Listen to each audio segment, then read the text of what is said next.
வணக்கம். தமிழ் எஃப்எம் செய்திகளோடு இணைந்து கொள்ளும் நான் மகளினி கமலநாதன். முதலில் தலைப்புச் செய்திகள். பரீட்சை விடைத்தாள் திருத்தும் பணிகள் ஆரம்பம். ஐஸ் போதைப் பொருளுடன் சாரதி மற்றும் நடத்துனர் கைது. போரில் உயிர் நீத்த அனைவருக்கும் சிலை. இரண்டாவது நாளாக தொடரும் போராட்டம். மீண்டும் வானிலையில் மாற்றம். போதைப் பொருளுடன் 5 கைது. யாழில் சாதனை படைத்த மாணவிக்கு கௌரவிப்பு. யாழில் கைதான இளைஞன் வெளிநாட்டில் வசிப்பவருக்கு கூலிப்படையா.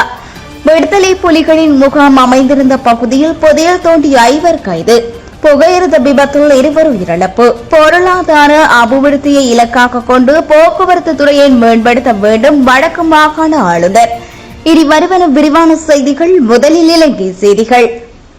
2023ஆம் ஆண்டுக்கான சாதாரணதர பரீட்சை விடைத்தாள்கள் திருத்தும் பணிகள் இன்று ஆரம்பமானது. விடைத்தாள்களை மதிப்பீடு செய்யும் பணி நேற்று ஆரம்பமாகவிருந்த போதிலும் நாட்டில் நிலவும் மோசமான வானிலை காரணமாக பரீட்சை இன்று வரை பிற்போடப்பட்டதாக பரீட்சை ஆணையாளர் நாயகம் அமித் ஜெயசுந்தர குறிப்பிட்டுள்ளார். கடந்த மே மாதம் 6ஆம் தேதி ஆரம்பமாகிய பரீட்சை 15ஆம் தேதி வரை நடைபெற்றமை குறிப்பிடத்தக்கது. ஐஸ் போதைப் பொருட்களை நீண்ட காலமாக பயன்படுத்தி விநியோகத்தில் ஈடுபட்ட குற்றச்சாட்டின் அடிப்படையில் சாரதி மற்றும் நடத்துனர் ஆகியோரை பெரிய நீலாவணை போலீசார் கைது செய்துள்ளனர். அம்பாறை மாவட்டம் பெரிய நீலாவணை போலீஸ் பிரிவிற்குட்பட்ட பாண்டிருப்பு தளவான் வெட்டுவான் சந்தி அருகில் வெள்ளிக்கிழமை இரவு சந்தேகத்துக்கிடமாக 2 நடமாடுவதாக கிடைக்கப்பட்ட முறைப்பாட்டுக்கு அமைய அங்கு சென்ற போலீசார் குறித்த 2வரையும் சோதனை மேற்கொண்டனர். இதன்போது தனியார் பேருந்து சாரதி மற்றும் நடத்துனர்கள் என அடையாளம் காணப்பட்ட இவ்விரு சந்தேக நபர்கள் வசமிருந்து ஐஸ் போதைப் பொருட்கள் மீட்கப்பட்டுள்ளன. குறித்த 2 சந்தேக நபர்களிடம் இருந்து 3300 மில்லிகிராம் மீட்கப்பட்டுள்ளதுடன் 2 சந்தேக நபர்களும் மத்திய முகாம் பகுதியைச் சேர்ந்தவர்கள் ஆவார்.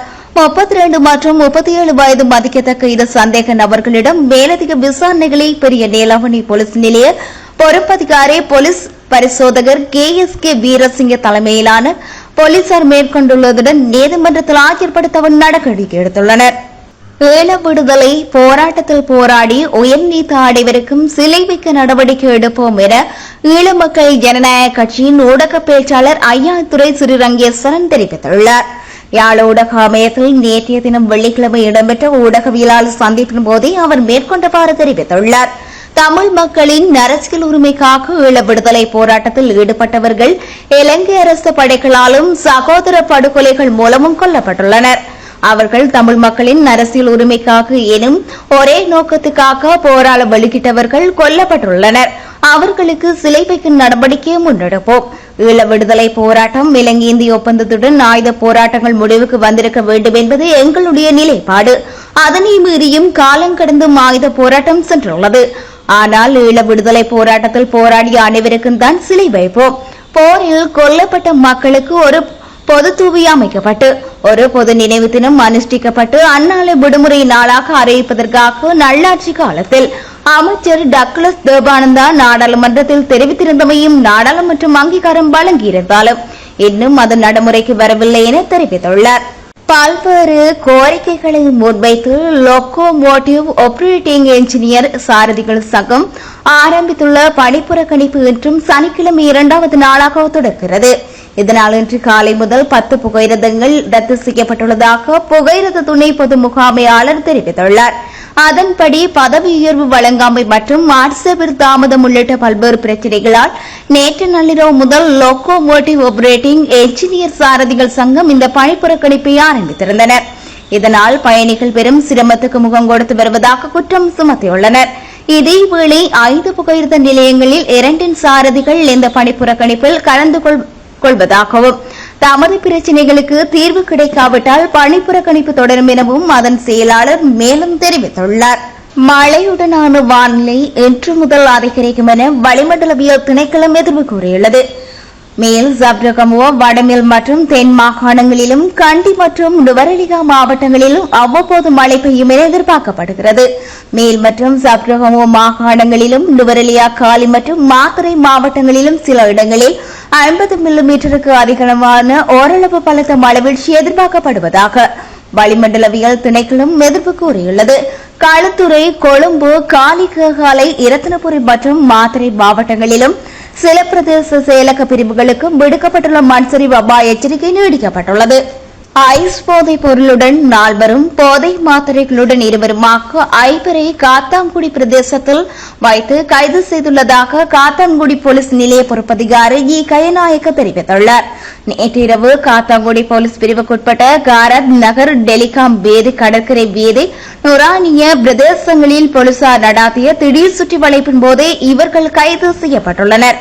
கைதான சந்தேக நபர்களிடமிருந்து ஒரு தொகை ஐஸ் போதைப் பொருள் மீட்கப்பட்டுள்ளதுடன் ஒருவரிடமிருந்து 6 போதை மாத்திரைகளையும் போலீசார் கைப்பற்றியுள்ளனர்.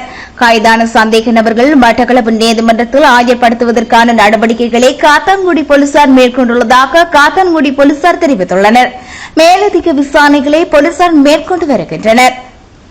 யாழ்ப்பாணத்தில் இடம்பெற்ற பல்வேறு வாழ்வெட்டு சம்பவங்களுடன் தொடர்புடைய குற்றச்சாட்டில் தேடப்பட்டு வந்த நபர் ஒருவர் நேற்றைய தினம் கூறிய ஆயுதங்களுடன் கைது செய்யப்பட்டுள்ளார். கைது செய்யப்பட்ட நபரிடம் முன்னெடுக்கப்பட்ட விசாரணைகளில் வெளிநாட்டில் வசித்து வரும் நபர் ஒருவரின் வீட்டிலிருந்தே ஆயுதங்கள் மீட்கப்பட்டுள்ளன.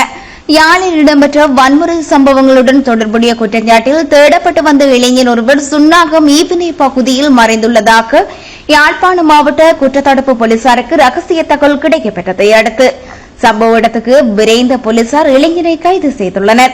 கைது செய்யப்பட்ட இளைஞரிடம் முன்னெடுக்கப்பட்ட விசாரணையில் வெளிநாட்டில் வசித்து வரும் நபரின் வீட்டில் ஆயுதங்களை பதுக்கி வைத்துள்ளதாக தெரிவித்ததை அடுத்து அந்த வீட்டுக்கு விரைந்த போலீசார் 4 வாள்கள், முகத்தினை மறைக்கும் துணிகள், யாக்கெட் தலைக்கவசம் என்பவை மீட்கப்பட்டுள்ளன. வீட்டின் உரிமையாளரான வெளிநாட்டில் வசிக்கும் நபருக்கு கைது செய்யப்பட்ட நபருக்கும் இடையிலான தொடர்பு குறித்து போலீசார் விசாரணைகளை முன்னெடுத்துள்ள நிலையில் வெளிநாட்டில் வசிக்கும் நபருக்கு குறித்த இளைஞன் யாழில் கூலிப்படியாக இயங்கியிருக்கலாம் என போலீசார் சந்தேகிக்கின்றனர். கைது செய்யப்பட்ட நபரை போலீஸ் நிலையத்தில் தடுத்து வைத்து விசாரணைகளை முன்னெடுத்துள்ளதுடன் குறித்த நபர் தொலைபேசி தொடர்புகள் மற்றும் வங்கிக் கணக்கு விவரம் தொடர்பிலான விசாரணைகளையும் போலீசார் முன்னெடுத்துள்ளனர். விடுதலை புலிகளின் அன்பு முகாம் இருந்த பகுதியில் புதையல் தோண்டிய போலீஸ் அதிகாரி, ஆசிரியர் உட்பட 5 கைது செய்யப்பட்டுள்ளனர். குறித்த சம்பவம் நேற்றிரவு இடம்பெற்றுள்ளதுடன் நேற்றைய தினம் இரவு 10:30 மணியளவில் புதையல் தோண்டியவர்கள் விசேட அதிரடி படையினரால் கைது செய்யப்பட்டுள்ளனர். கிளிநொச்சி மாவட்டத்தின் இரமநாதபுரம் போலீஸ் பிரிவுக்கு உட்பட்ட அழகாபுரி பகுதியில் விடுதலை புலிகளின் அன்பு முகாம் அமைக்கப்பட்டிருந்த பகுதியில் ஸ்கேனர் மூலம் புதையல் தோண்ட முயற்சி குற்றச்சாட்டிலே குறித்து கைது செய்யப்பட்டுள்ளனர். இதன்போது 2 இலத்திரனியம் ஸ்கேனர் இயந்திரங்கள் மீட்கப்பட்டுள்ளதாக போலீசார் தெரிவித்துள்ளனர். இதன்போது போலீஸ் தலைமையகத்தில் செல் ஐஜி பிரிவில் கடமையாற்றும் போலீஸ் பரிசோதகர் மற்றும் தென்கிழக்கு பாடசாலை ஒன்றில் கற்பிக்கும் ஆசிரியர் ஒருவர் உட்பட 5 கைது செய்யப்பட்டுள்ளனர். போலீஸ் விசேட அதிரடி பிரிவினருக்கு கிடைத்த தகவலுக்கு அமைவாக மேற்கொள்ளப்பட்ட சுற்றி வளைப்பின் போதே குறித்த கைது இடம்பெற்றுள்ளது. சம்பவத்தில் கைதானவர்கள் இராமநாதபுரம் போலீஸ் நிலையத்தில் ஒப்படைக்கப்பட்ட நிலையில் விசாரணைகளை போலீசார் முன்னெடுத்து வருகின்றனர். குறித்த சந்தேக நபர்கள் மருத்துவ பரிசோதனைகளின் பின்னர் இன்று நீதிமன்றத்தில் முற்படுத்த நடவடிக்கை எடுக்கப்பட்டுள்ளதாக போலீசார் தெரிவித்துள்ளனர். எந்தேரமுள்ள புகையிரத கடவையில் நேற்று காலை இடம்பெற்ற விபத்தில் 2 உயிரிழந்துள்ளதாக போலீசார் தெரிவித்துள்ளனர். புகையிரத கடவையில் கார் ஒன்றின் மீது புகையிரதம் மோதியதில் இந்த விபத்து இடம்பெற்றுள்ளது. இதன்போது குறித்த காரில் பயணித்த தந்தையும் மகளுமே இவ்வாறு உயிரிழந்துள்ளதாக தெரிவித்துள்ள போலீசார் விபத்து குறித்து மேலதிக விசாரணைகளை மேற்கொண்டு வருகின்றனர். கடல் வழி போக்குவரத்து துறையை மேம்படுத்துவது தொடர்பாக விசேட கலந்துரையாடல் வடக்கு மாகாண ஆளுநர் PSM ஜார்ஸ் அவர்களின் தலைமையில் நேற்று நடைபெற்றுள்ளது. வடக்கு மாகாண ஆளுநர் செயலகத்தின் கேட்போர் கூடத்தில் நடைபெற்ற இந்த கூட்டத்தில் மத்திய போக்குவரத்து மற்றும் நெடுஞ்சாலைகள் அமைச்சின் செயலாளர் உள்ளிட்ட உயரதிகாரிகளும் வடக்கு மாகாணத்தைச் சேர்ந்த அதிகாரிகளும் கலந்து கொண்டனர். வடக்கு மாகாணத்தில் அபிவிருத்தி செய்யப்பட வேண்டிய வீதிகள், புனரமைக்கப்பட வேண்டிய வீதிகள், எதிர்கால திட்ட முன்மொழிவுகள், ரயில் போக்குவரத்து, கடல் வழி போக்குவரத்து செயற்பாடுகள், வடக்கு மாகாண போக்குவரத்து துறையில் காணப்படும் சிக்கல்கள் உள்ளிட்ட பல விடயங்கள் குறித்து இதன்போது கலந்துரையாடப்பட்டன. தீவுகளுக்கான பயணிகள் போக்குவரத்துக்குரிய படகு சேவை விஸ்தரிக்கப்பட வேண்டும் எனவும் இறக்கு துறைகள் புனரமைக்கப்பட வேண்டும் எனவும் ஆளுநர் இதன்போது கூறினார். பஸ் பயணிகள் நாளாந்தம் எதிர்நோக்கும் சவால்கள் தொடர்பிலும் இந்த கூட்டத்தின் போது கௌரவ ஆளுநர் எடுத்துரைத்துள்ளார்.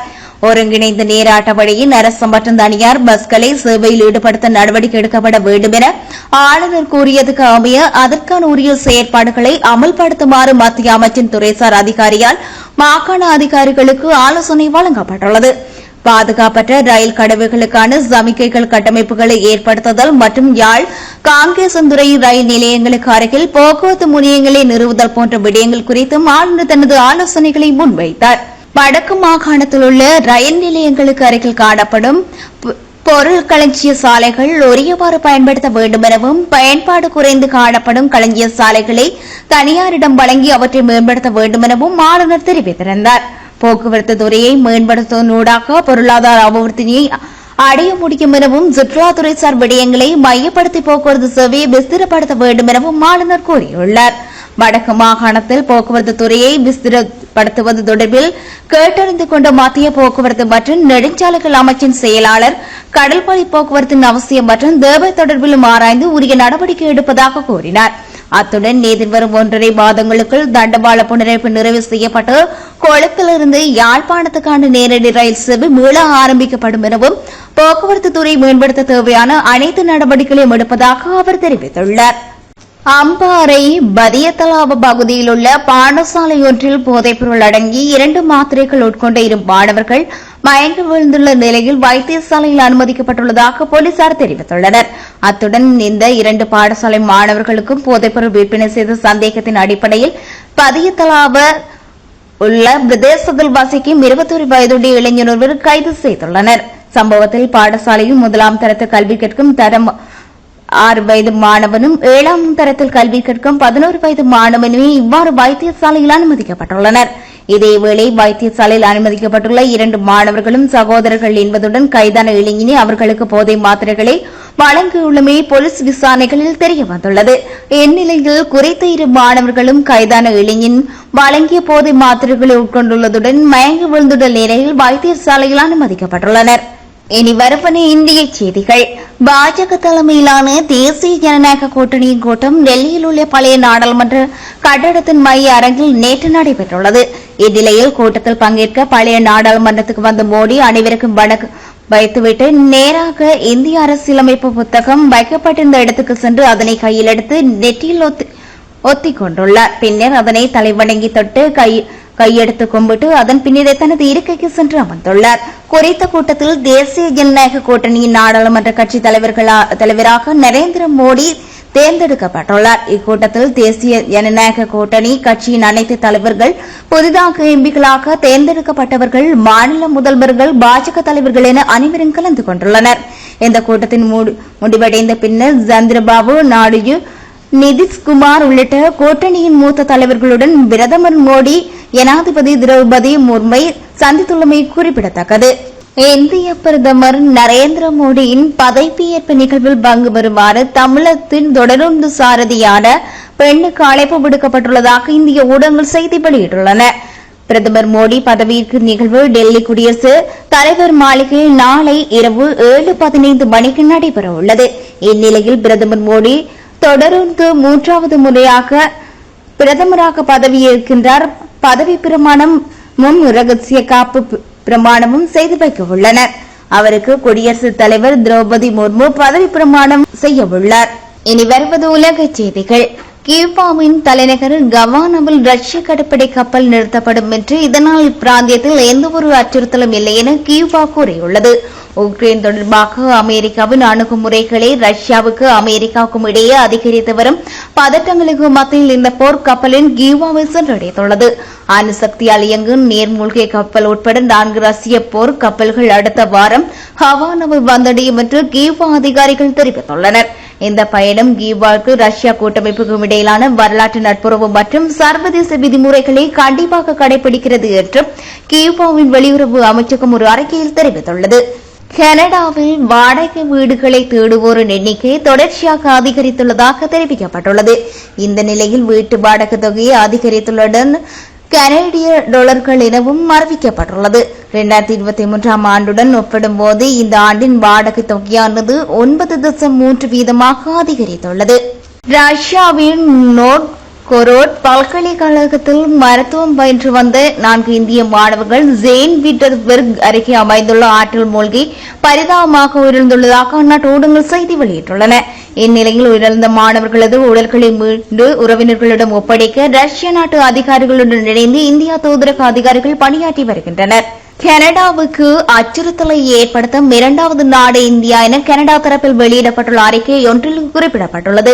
கனடாவின் பல்வேறு கட்சிகளைச் சேர்ந்த நாடாளுமன்ற உறுப்பினர்கள், செனட்டர்கள் அடங்கிய தேசிய பாதுகாப்பு மற்றும் உளவு அமைப்பு வெளியிட்டுள்ள அறிக்கை ஒன்றில் இந்தியா மீது இந்த குற்றச்சாட்டு முன்வைக்கப்பட்டுள்ளதாக அந்நாட்டு ஊடகங்கள் செய்தி வெளியிட்டுள்ளன. கனடாவின் ஜனநாயக நடைமுறைகள் மற்றும் நிறுவனங்களின் தலையிடுதல், கனேடிய அரசியல்வாதிகள், இன அடிப்படையிலான ஊடகங்கள் மற்றும் இந்திய கனேடிய கலாச்சார சமுதாயங்களை குறிவைத்தல் ஆகிய விடயங்கள் மூலம் இந்தியா இந்த செயல்களை செய்வதாக அந்த அறிக்கையில் தெரிவிக்கப்பட்டுள்ளது. இத்துடன் செய்திகள் இனிதே நிறைவு பெறுகின்றன. நேர்கள் இதுவரை இணைந்திருந்தது தமிழகமின் பிரதான செய்தி அறிக்கையோடு.